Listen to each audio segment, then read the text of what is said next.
안녕하세요. 오늘은 약간 핫한 주제를 들고 왔습니다. 왜 유부남들은 배우자를 두고도 다른 여자에게 자꾸 눈길을 돌릴까? 솔직히 말해보죠. 이 질문 앞에서 자유로운 사람이 얼마나 될까요? 물론 아닐 수도 있겠지만 종종 바람을 피운 경험이 있는 사람들을 꽤 만나게 되죠. 그런데 어디서부터가 바람인가라는 논쟁이 끊이질 않아요. 제 생각에는 바람의 정의는 간단합니다. 정기적으로 만나고 육체적인 관계가 있다면 그건 바람입니다. 이제 본격적으로 이야기해 볼게요. 제 주위의 부부 이야기를 들어보면 겉보기엔 행복해 보이는 사람들이 많아요. 좋은 직장, 좋은 집, 멋진 차, 귀여운 아이들까지. 겉모습만 보면 완벽하죠. 그런데 속은 타들어가고 있는 경우가 많아요. 특히 부부 관계가 냉랭해지고 심지어 부부간 무관심이란 문제가 흔하다는 겁니다.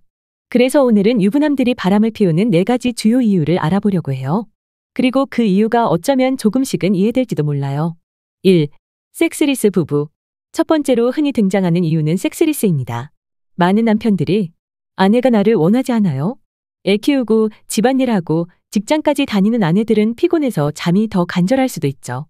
그런데 남편들은 이런 상황에서 자꾸 스킨십을 요구하다가 거절당하면 서운해하죠. 그러면서 아내는 나랑 섹스를 싫어한다라고 느끼고 결국 다른 여자에게 눈을 돌리는 거죠. 2. 천성적인 바람둥이. 두 번째는 타고난 바람둥이들입니다. 이런 사람들은 이유가 없어요. 그냥 새로운 여자에게 끌리는 거예요. 심지어 성공률도 꽤 높아요. 여러 핸드폰을 사용해서 비밀을 유지하려고 하고 때로는 가족 여행 중에도 들키곤 하죠. 그럼에도 이 남자들은 끝까지 아내를 사랑한다라고 말해요. 참 아이러니하죠. 3. 무늬만 부부. 세 번째로는 무늬만 부부예요. 서로 관심도 없고 기대도 없는 부부들이죠.